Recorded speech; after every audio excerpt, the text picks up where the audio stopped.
आपल्या महाराष्ट्रामध्ये आपल्या वारकरी संप्रदायाचे सर्व अध्वर्यू ह्या सर्वांनी आपल्याला अतिशय कळकळीने आणि अंतःकरणापासून आवाहन केलेलं आहे. आपण त्यांच्या अंतःकरणातील भावनेला थोडस सांभाळा आणि कशामुळे ते एवढं बोलून राहिले ध्यानात घ्या. जर आपण वेळेस नाही सावध झालो तर फिर पस्तावो क्या बने जमणार नाही.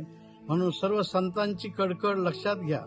सर्व संतांनी आपल्याला अतिशय प्रेमाने, आदरपूर्वक, निष्ठेने आणि अतिशय कडकडीने सांगितलेलं आहे, गहिवरून सांगितलेलं आहे. आणि तरी आपण जर लक्ष दिलं नाही त्याकडे तर मग आपलाच तो एक अज्ञेपणा ठरेल.